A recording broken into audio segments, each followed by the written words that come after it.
안녕하세요. 수원시 외국인복지센터 SMTV입니다. 오늘은 산업재해는 무엇인지, 산업재해가 발생한 경우 산업재해 보상보험 신청 방법을 알려드리겠습니다. 산업재해는 업무상의 사유에 따라 4일 이상의 요양이 필요한 근로자의 부상, 질병, 장애 또는 사망을 말하며 사고, 질병, 출퇴근재해로 나눠집니다. 산업재해의 인정기준은 무엇인가요? 1번. 업무상 사고로 인한 재해가 발생할 것. 회사의 관리하에 업무와 관련하여 우연히, 급격히, 외부의 영향으로 발생한 사고. 노동자가 근로계약에 따른 업무나 그에 따르는 행위를 하던 중 발생한 사고. 사업주가 주관하거나 사업주의 지시에 따라 참여한 행사나 행사 준비 중에 발생한 사고. 사업주가 제공한 시설물 등을 이용하던 중 그 시설물 등의 결함이나 관리 소홀로 발생한 사고. 휴게 시간 중 사업주의 지배관리 하에 있다고 볼 수 있는 행위로 발생한 사고. 업무상 과로 등으로 인한 뇌심혈관계 질병. 신체에 부담을 주는 업무를 수행하다 발생한 근골격계 질병.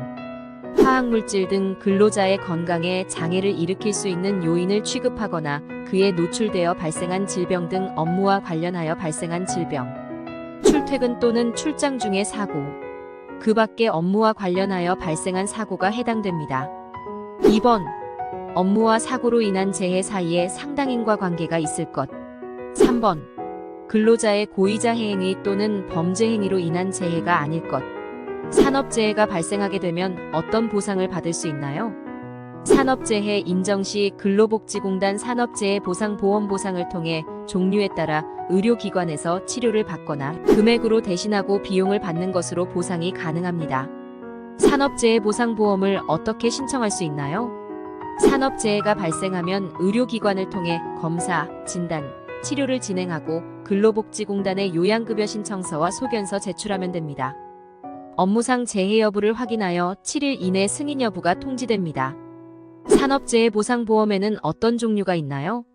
요양급여, 진료비, 치료에 소요된 병원 비용, 간병료, 간병에 따른 비용, 이송료, 통원치료 등에 따른 이송비용, 이 밖의 보조기 등 본인이 직접 낸 비용, 휴업급여, 요양기간 중 일하지 못한 기간에 대해 평균 임금의 70%에 해당하는 휴업급여 지급, 상병보상연금, 요양기간이 2년을 경과하고 중증 요양상태 등급 제1급에서 제3급에 해당하는 경우 휴업급여 대신 상병보상연금 지급, 장애급여 치유 후 신체 등의 장애가 남은 경우 제1급에서 제14급에 해당하는 장애급여 지급, 간병급여, 치유 후 간병이 필요한 경우 실제 간병을 받은 날에 대하여 간병급여 지급, 직업재활급여, 산재장애인을 고용 단절 없이 원직장에 복귀시켜 고용을 유지하고 있는 사업주에게 직장복귀지원금 등 지급, 실업상태에 있는 산재장애인이